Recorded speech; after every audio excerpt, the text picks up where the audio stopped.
धन्यवाद विद्यार्थियों। गर्मी की छुट्टी के बाद आप लोगों का आज पहला क्लास है। लगभग 6 दिन, ऐसे अगर छुट्टी का दिन भी ले लेते हैं तो 8 दिन की छुट्टी जो है हुई है। उम्मीद है कि जो होमवर्क मिला होगा आप लोग पूरा कर लिए होंगे। कौन कौन विद्यार्थी होमवर्क पूरा कर लिए हैं? लगभग लड़की में 50% विद्यार्थियों का इशारा है कि होमवर्क पूरा कर लिए हैं। लड़का में मात्र 2 विद्यार्थी, 3 विद्यार्थी बता रहे हैं कि हम होमवर्क पूरा किए हैं। होमवर्क तो सभी को पूरा करना चाहिए। अगर आप लोग पढ़ने से कतराते हैं, कटना चाहते हैं तो दिक्कत है। आप लोग जो होमवर्क छूटा है प्रयास कीजिए पूरा करने का। कुछ होमवर्क है जो YouTube पर लोड है, कुछ बताए हैं, जिसका भी छूटा है पूरा कर लीजिएगा। आज के क्लास से आप लोगों को बताते हैं ठोस आकृति के बारे में बता रहे हैं। अगला चल रहा था मेंसुरेशन क्षेत्रमिति, और इसमें बताना है पृष्ठीय क्षेत्रफल और आयतन। अगर चैप्टर की बात करें तो आज आप लोगों को पढ़ना है ठोस आकृति, और पिछले क्लास में आप लोग पढ़े थे समतल आकृति के बारे में। तो आप लोग तैयार हो जाइए, कॉपी कलम निकाल लीजिए कुछ समझने के लिए, सीखने के लिए, लिखने के लिए। तो आप लोग पढ़ रहे हैं क्षेत्रमिति, चैप्टर है ठोस आकृति, पृष्ठीय क्षेत्रफल और आयतन, और पढ़ना है आज आप लोगों को ठोस आकृति के बारे में। तो सबसे पहले समझ जाइए कि ठोस आकृति क्या है, सॉलिड शेप क्या है, घनाकार आकृति क्या है, समतल आकृति क्या है। देखिए आराम से समझिए। मैथ में कई आकृति पढ़ते हैं। अगर कुछ आकृतियों का नाम लेना चाहते हैं तो आप लोग भी ले सकते हैं। रेखा एक सामान्य निशान है, बिंदुओं का समूह है जिसमें केवल लंबाई होती है, चौड़ाई को नगण्य माना जाता है। इसको कहते हैं एक विमीय आकृति, केवल इसमें लंबाई है। अगर इसी से और आगे बढ़े तो लंबाई भी ले लीजिए, चौड़ाई भी ले लीजिए, तो इस तरह से आकृति बनता है ना। तो ये हो गया द्विविमीय आकृति। कैसी आकृति? द्विविमीय आकृति। इसमें लंबाई है, चौड़ाई है। केवल लंबाई चौड़ाई समान हो या ना हो, इसी में और आकृतियां शामिल है। जैसे त्रिभुज, लंबा इतना, इसको अगर मान लो ऊंचाई इतना है, चौड़ाई इतना है, तो लंबाई यहाँ पर कुछ नहीं है लेकिन यहाँ पर तो कुछ है। तो इस तरह से ये भी आकृति द्विविमीय आकृति है, 2D है, 2 डायमेंशनल है ना, द्विविमीय आकृति है। और आगे बढ़िए, इसी में ले लीजिए त्रिभुज, ये वृत्त है ना। तो ये कौन सी आकृति है? द्विविमीय आकृति है।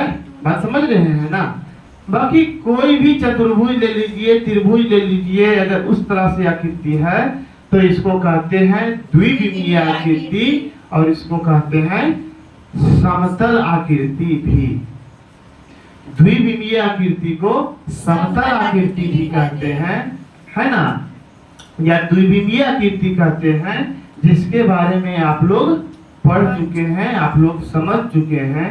फॉर्मूला इससे संबंधित जो भी है लिखाए हैं, आप लोग रिवीजन कर लीजिएगा। जल्दी आप लोगों का टेस्ट होगा क्षेत्रमिति का। अब जो आप लोगों को पढ़ना है एक विमीय, इसको बता रहे हैं। ये द्विविमीय आकृति है। त्रिविमीय आकृति के बारे में पढ़ना है। त्रिविमीय किसको कहते हैं भाई? इसमें तो लंबाई हुआ, चौड़ाई हुआ, अब जो पढ़ेंगे लंबाई भी हो, चौड़ाई भी हो, ऊंचाई यानी मोटाई भी हो।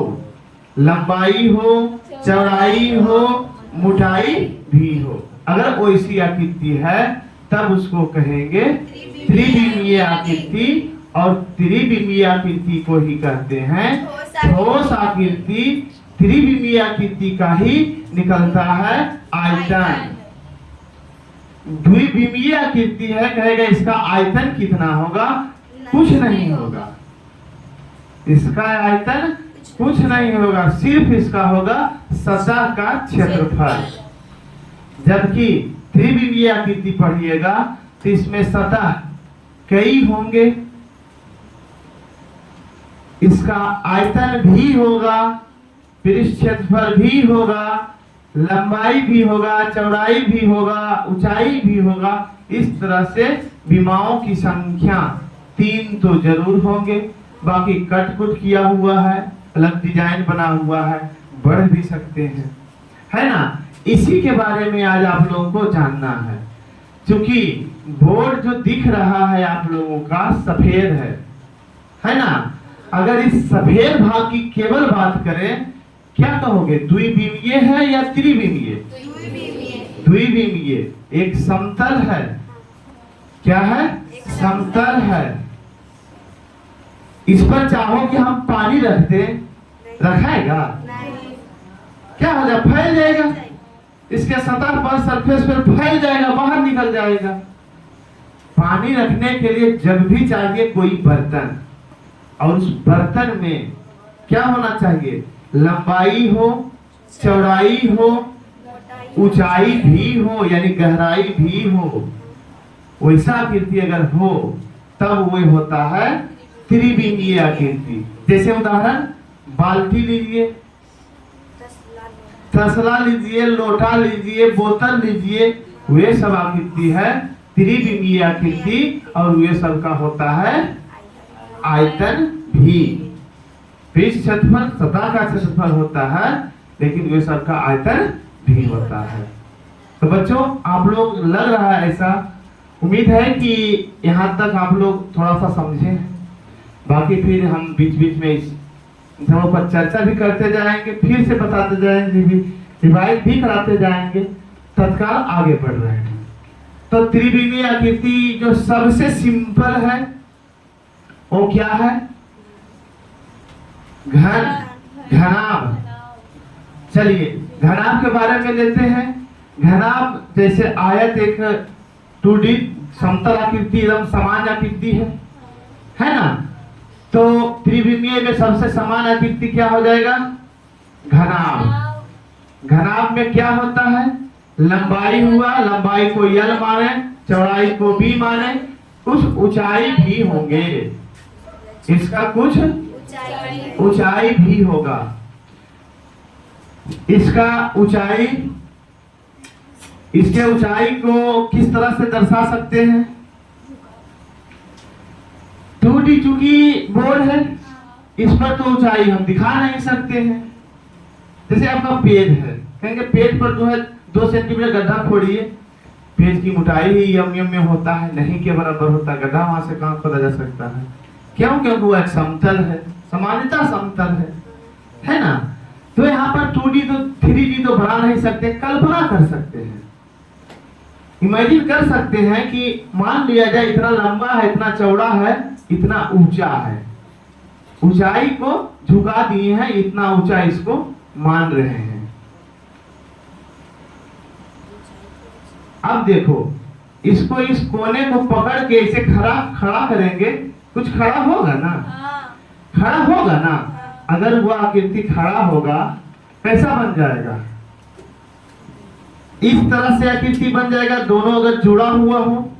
कैसा आकृति है ये, कैसा आकृति है, घनाकार आकृति है। दोनों एक साथ लेकर चले तो घनाभकार है। कैसा है, घनाभकार है। इसमें आप क्या देख रहे हैं, देखिए लंबाई देख रहे हैं, लंबाई देख रहे हैं, चौड़ाई देख रहे हैं। इसको ऊंचाई को इसे खींच सकते हैं, बोर्ड पर तो खींच नहीं सकते हैं, बोर्ड पर नहीं खींच सकते हैं ना, ऊंचाई को इस तरह से इसे दिखा देते हैं, इमेजिन कर लेते हैं, कल्पना कर लेते हैं कि सपोज दैट ये जो है ऊंचाई है, यस जो लिखे हैं इसका ऊंचाई है। तब जाकर इसको जो है खड़ा करेंगे इसे, तो इसके जैसा हो सकता है। अगर खड़ा होगा तो होगा, तो नहीं, क्योंकि ये 2D है और ये 3D है। त्रिविमीय आकृति यही है।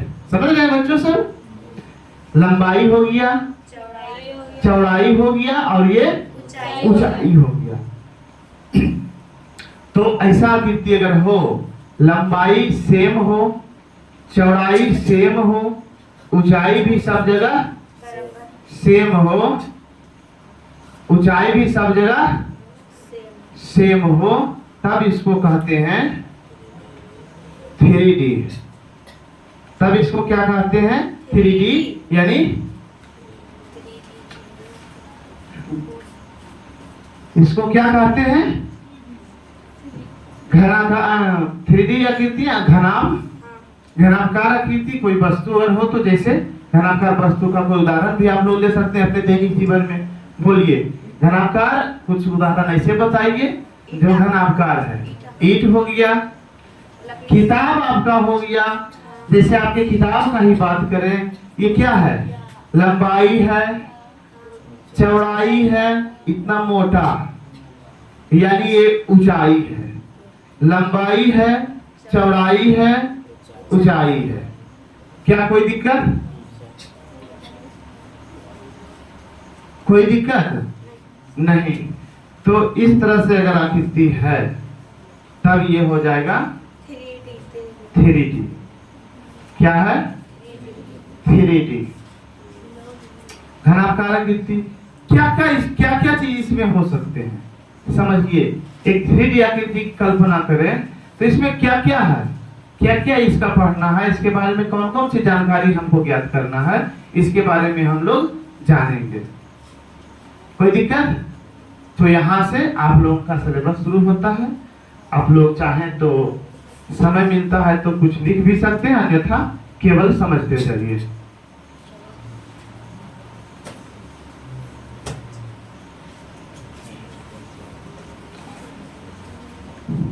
हेडिंग दे देना है।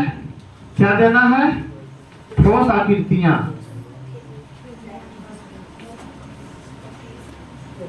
मार्कर लाओ दूसरा होगा। ठोस आकृतियों का अध्ययन। पहला आकृति क्या है? घनाभ। पहला आकृति क्या है? घनाभ। सबसे पहले ठोस आकृति किसे कहते हैं? लिख लीजिए।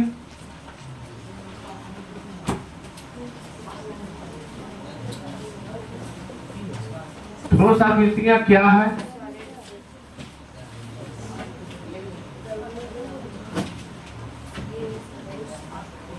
सॉलिड शेप्स,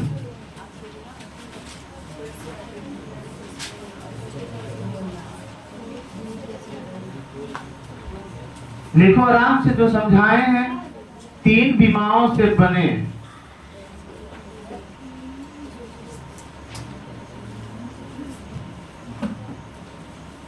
तीन विमाओं से कल दिए थे, किसको रखने के लिए? तुमको ही दिए थे ना? ठीक है। 3 विमाओं से बने आकृति को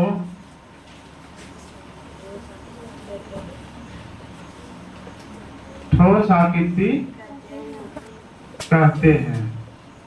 जैसे में क्या हो जाएगा? ब्लैक वाला नहीं है, वो कल घर जाते समय दिए थे रखने के लिए। कहाँ है? नहीं, वो नहीं है, तो ठीक चल रहा था, तो मोटा चल रहा है। देखो कहीं तो जैसे में क्या हो जाएगा? घनाभ। जैसे ये है, ये है, ये है, यल हो गया, बी हो गया। थोड़ा सा इसको कल्पना कर लें ऊंचाई का, तब ये एच हो जाएगा।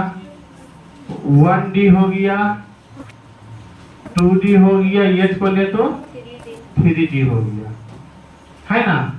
और बहुत से एग्जाम्पल लो, आदमी हो गया, कोई वस्तु हो गया जिसको कि इसमें द्रव्यमान युक्त है, जो स्थान छेदता हो, है ना। 2D क्या है? 2D जो एक सरफेस है, सतह है, उसकी केवल उसको भी दिखाया जा सकता है लेकिन उसका द्रव्यमान नहीं होता है, वो समतल होता है, उसका भार नहीं होता है, उसका आयतन नहीं हो सकता है, लेकिन ये सब का सब कुछ भी होगा, वो सब चीजें भी होंगे। तो और एग्जाम्पल जो आप लोग ले सकते हैं, घनाभ हो गया, घन हो गया, है ना, गोला हो गया, बेलन हो गया, शंकु हो गया, ठीक। ये सभी आकृतियों के बारे में आप लोग पढ़ेंगे। यहाँ पर मुख्य रूप से ये सभी आकृति कैसा है? 3D शेप्स है।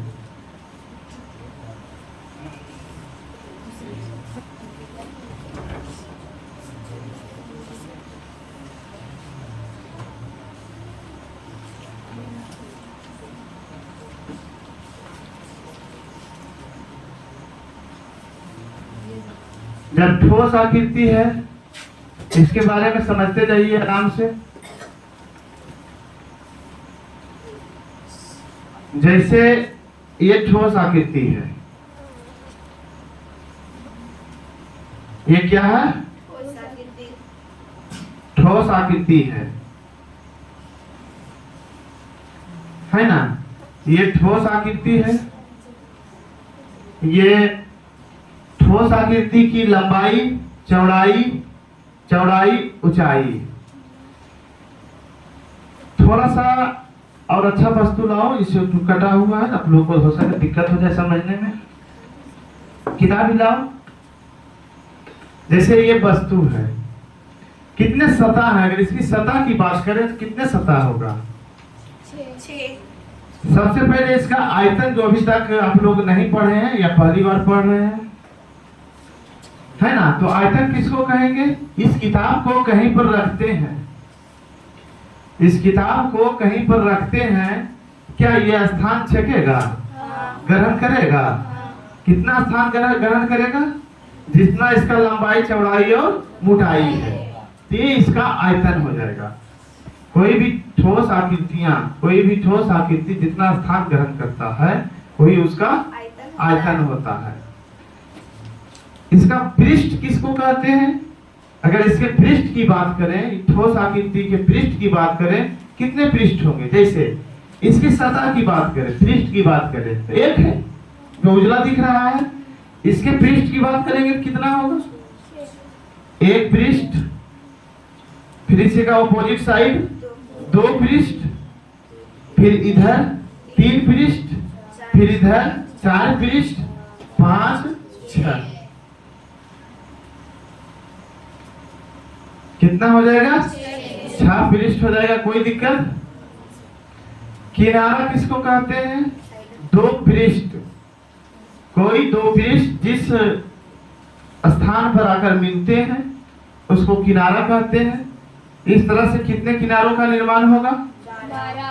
देख लो, कोर किनारा, एक किनारा, 2 किनारा, 3 किनारा, 4 किनारा, 5 किनारा, 6 किनारा, 7 किनारा, 8 किनारा, 9 किनारा, 10 किनारा।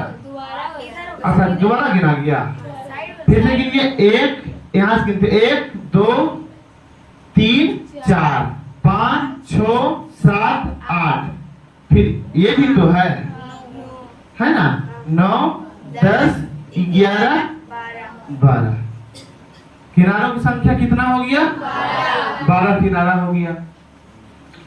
इसका शीर्ष कोण कितने हैं? 8।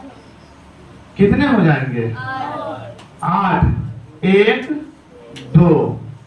जहां पर तीनों किनारा आपस में मिलते हैं उसे कहते हैं शीर्ष या शीर्ष कोण, है ना। तो इसमें कितने शीर्ष कोण होते हैं? 1 2 3 4 5 6 7 8 शीर्षों की संख्या 8। समझ रहे हो? अगर विकर्ण की बात करें, कितने विकर्ण होंगे? जैसे आपका रूम है, जो स्पेस बीच में है उसको भी शामिल कर लीजिए, उसको भी ले लीजिए। एक घनाकार होगा, अगर जो ढालू है उसको समतल मान लीजिए, क्या होगा? घनाकार होगा। तो इसमें जो विकर्ण होगा कौन होगा?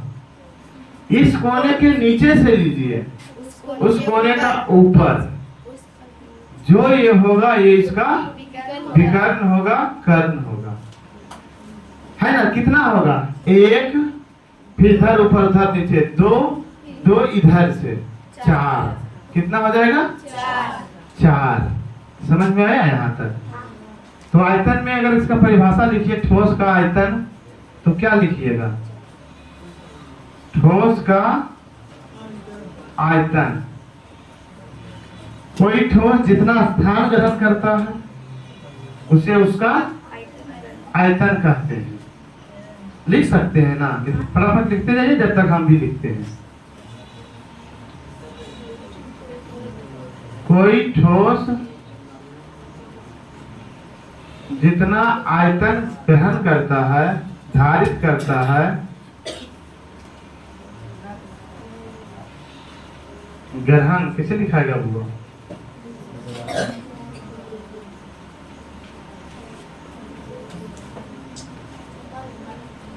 उसे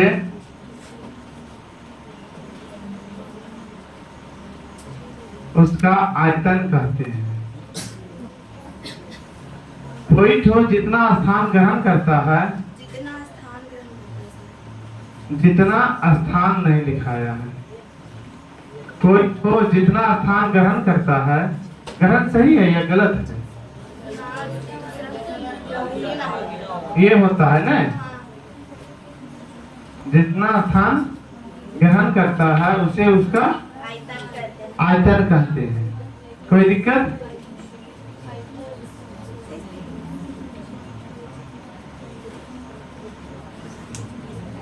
जितना स्थान आयतन यहाँ लिखा गया है, स्थान ग्रहण करता है उसे उसका आयतन कहते हैं। कोई ठोस जितना स्थान ग्रहण करता है उसे उसका आयतन कहते हैं। ऊपर मिटाएं।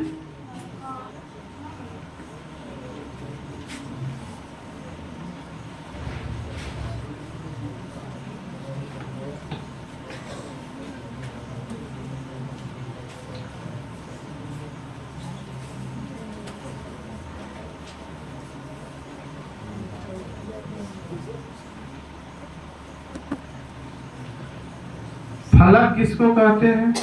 फलक या सतह, सरफेस।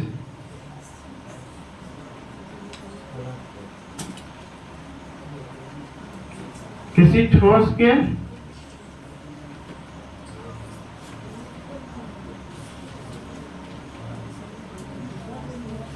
बाहरी घेरा, किसी ठोस के बाहरी घेरा को उसका फलक कहते हैं। जैसे रूम है, दीवार है, उसका फलक हो जाएगा या सतह हो जाएगा। क्या यहाँ तक कोई दिक्कत? 2 चीज था, नया था, इसके बारे में समझा दिए हैं। अब घनाभ के बारे में जानकारी।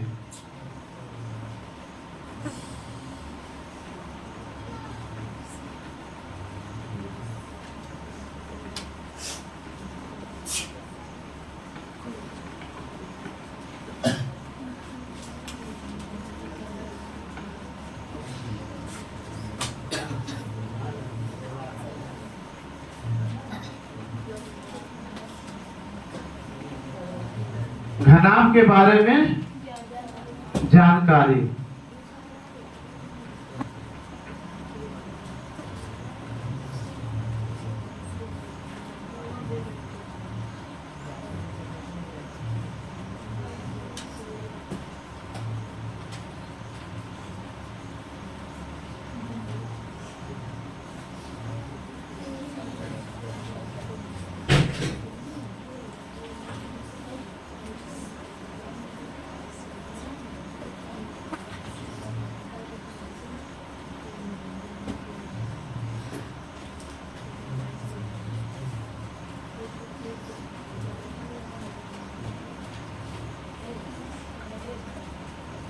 अगर घनाभ की परिभाषा की बात करें तो क्या लिख सकते हो?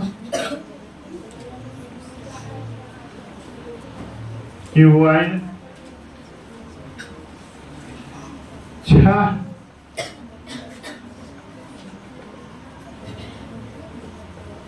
आयताकार सतहों से घिरे आकृति को घनाभ कहते हैं। 6 आयताकार सतहों से घिरे आकृति को घनाभ कहते हैं। आयताकार सतह ये हो गया। बनाने के लिए सीख रहे हो ना? बनाने के लिए सबको आ रहा है ना? अगर दिक्कत होता है, देखिए सिंपल तरीका एक ये भी है। एक घनाभ ऐसे बनाए, एक कोना से इसे फिर एक आयत बना दीजिए और दोनों को ऐसे मिला दीजिए। जैसे आपकी इच्छा है उसे बनाइए, ठीक है। बनाते समय यहाँ पर ध्यान देना है, इसके पैरेलल चलना है, समांतर चलना है। अब इसके बारे में जानकारी लिखें, है ना?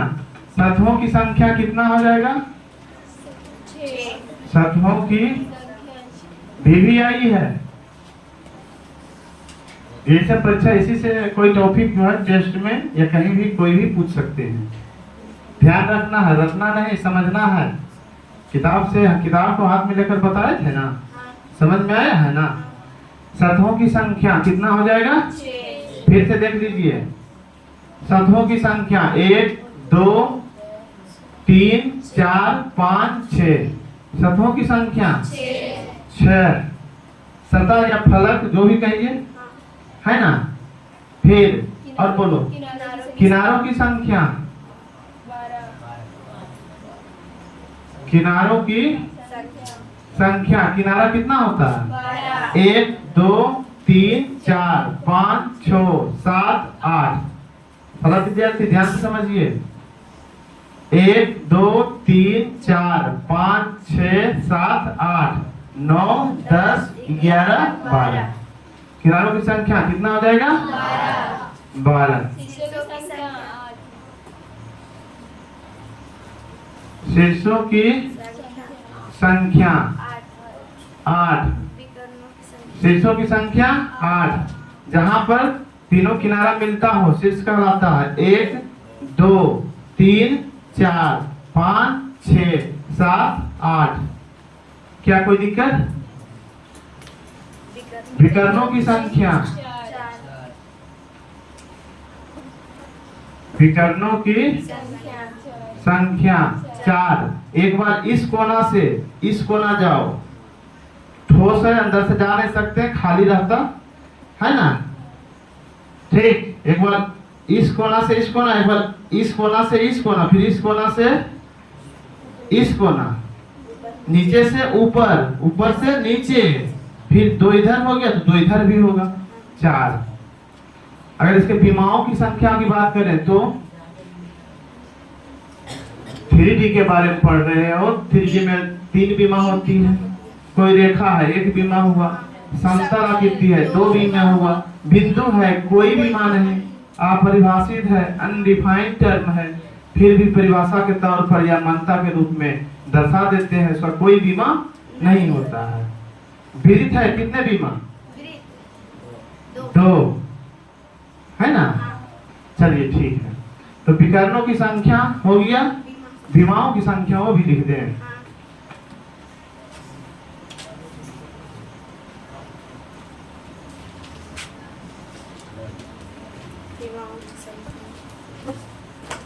विमाओं की संख्या बराबर 3। विमाओं की संख्या कितना हो जाएगा? 3। कोई दिक्कत यहाँ तक नहीं। घन का कुल पृष्ठ क्षेत्रफल बराबर, घनाभ है ना, घनाभ का कुल सतह क्षेत्रफल बराबर। देखिए इसको अगर यल मान लीजिए, इसको बी मान लीजिए, इसको एच मान लीजिए, तो ये बी है तो ये भी बी होगा, यल है तो ये भी यल होगा, होगा ना।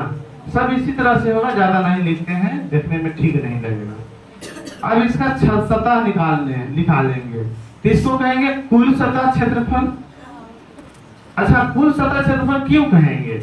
क्योंकि कुछ ऐसे दैनिक जीवन में आकृति के बारे में पढ़ेंगे, वस्तु के बारे में पढ़ेंगे, ठोस के बारे में पढ़ेंगे, जिसमें कुल सतह नहीं होगा। जैसे बक्सा देखे हैं, ऊपर पार्ट खुला हुआ भी हो सकता है। टंकी देखे हैं, ऊपर भाग खुला रहता है तो घनाकार आकृति है ना, 3D आकृति, लेकिन सतह कुल नहीं है। इसीलिए घनाकार, इसका क्षेत्रफल की जब बात करेंगे घनाकार आकृति का, तो कुल सतह क्षेत्रफल बोलना और लिखना जरूरी है। तो कुल सतह क्षेत्रफल इसका कितना हो जाएगा समझिए। इसका लंबाई L अगर हो, चौड़ाई B हो, तो इसका क्षेत्रफल क्या हो जाएगा? LB होगा ना, LB हो जाएगा प्लस एक तरफ का LB हुआ, दूसरे तरफ का क्या हो जाएगा? यह भी LB हो जाएगा, होगा ना। इसी से निकाले हैं एक सतह जो इस तरह का सतह है, LB हो गया, L है B है, तो दो को है, दोनों को जोड़ दिए हैं। इसी में से इस सतह की बात करें तो L गुने H होगा ना, L है H है, L है H है, तो ये हो जाएगा L HL, या तो LH जो भी कहो, HL, दो को हो जाएगा, एक इधर एक इधर हो जाएगा। फिर इसी की बात करें तो B है EH है, तो BH हो जाएगा प्लस, इसी में देखिए ना, ये सतह की बात कर रहे हैं, 90 डिग्री पर झुका हुआ है ना, 90 डिग्री पर झुका हुआ है ना, प्रत्येक कोण 90 डिग्री पर झुका हुआ है। तो इसको ऐसे बात करें तो ऐसे एक है, E हो गया, B हो गया, EH हो गया, तो BH दो हो जाएगा, एक इधर एक इधर, कुल जो ये हो गया यही आपका कुल सतह क्षेत्रफल हो गया। तो हम लोग कितना आ जाएगा? 2LB हो जाएगा प्लस 2HL हो गया प्लस 2BH हो गया, है ना। सबको जोड़ेंगे, 2 कॉमन लेंगे तो LB plus BH plus HL होगा ना। यही हो जाएगा इसका कुल सतह क्षेत्रफल। घनाभ का कुल सतह क्षेत्रफल 2 into LB plus BH plus HL। हमको ऐसे आधे जैसे भी बोलो, उलट के पुलट भी बोलो, कोई दिक्कत नहीं है। इतना वर्ग इकाई में हो जाएगा, क्या हो जाएगा? इतना वर्ग इकाई हो जाएगा। ये हो गया कुल सतह क्षेत्रफल, घनाभ का कुल सतह क्षेत्रफल। घनाभ का आयतन जो होता है, पहली बार आप लोग पढ़ रहे हैं, घनाभ का आयतन जो होता है, घनाभ का आयतन जो होता है क्या हो जाएगा? आयतन किसी भी आकृति हो, जितना लंबा हो जितना चौड़ा हो, सेम हो, गुना करते हैं क्षेत्रफल निकलता है।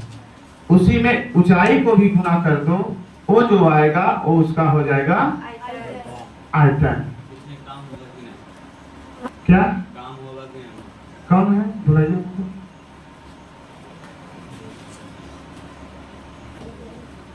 घनाभ के आयतन बराबर क्या होता है? LBH। और इसको हिंदी भाषा के रूप में कहें तो क्या कहेंगे? लंबाई गुणे चौड़ाई गुणे ऊंचाई। यहाँ तक तो कोई दिक्कत नहीं है, यहाँ तक क्लियर हो गया है ना। अब आयत के विकर्ण, सॉरी घनाभ के विकर्ण बराबर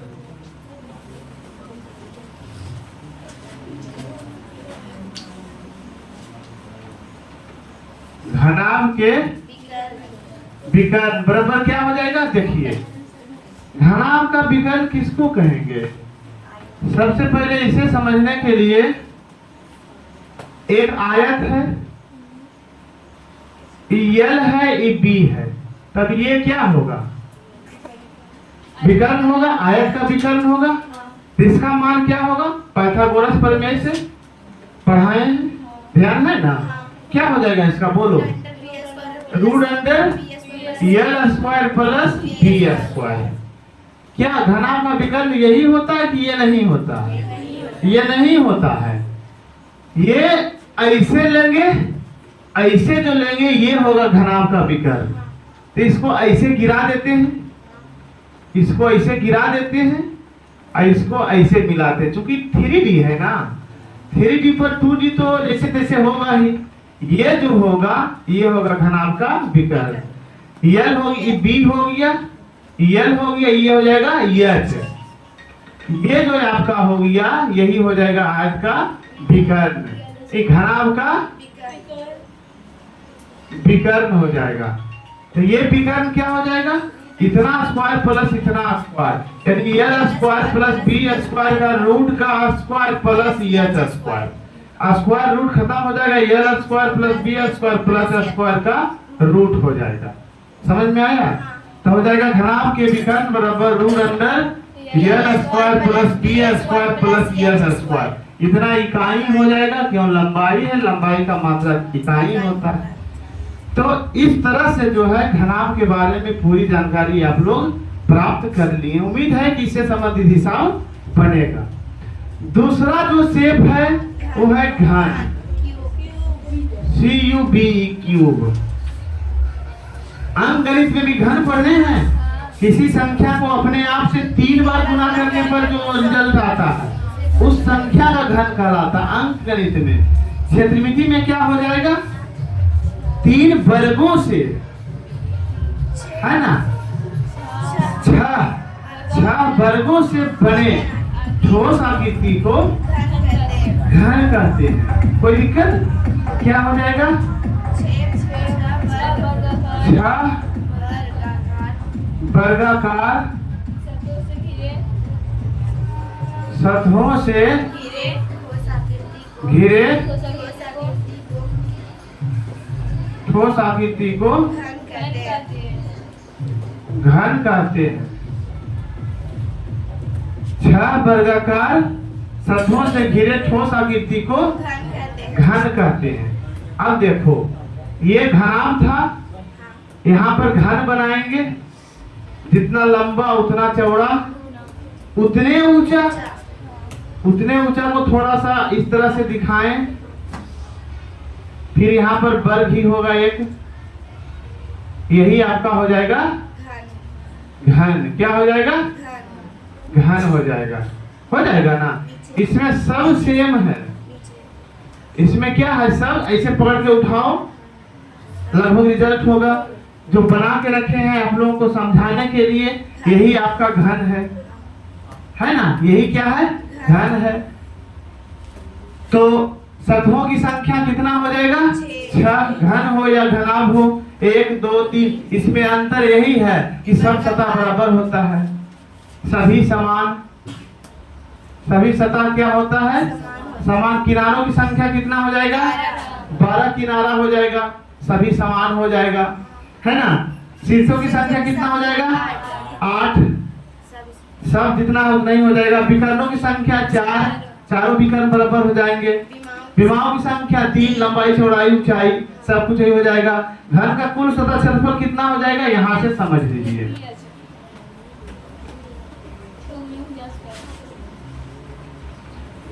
देखिए ये घन है, अगर भुजा A है, बल की भुजा को A मानते थे, A है, ठीक है। लंबाई भी चौड़ा एक है, चौड़ाई भी है, इसका क्षेत्रफल क्या हो जाएगा, A स्क्वायर। और उसी तरह से कोई सतह है, 6 सतह है, तो 6A स्क्वायर हो जाएगा कि नहीं, हो जाएगा ना। तो क्या हो जाएगा, घन का कुल सतह क्षेत्रफल बराबर या कुल पृष्ठ क्षेत्रफल बराबर 6 गुने भुजा स्क्वायर या 6A स्क्वायर हो जाएगा ना, जहाँ A बराबर भुजा। घन का आयतन बराबर क्या हो जाएगा, भुजा क्यों हो जाएगा। घन इकाई क्षेत्रफल है तो वर्ग इकाई होगा, घन इकाई होगा। विकर्ण बराबर क्या हो जाएगा,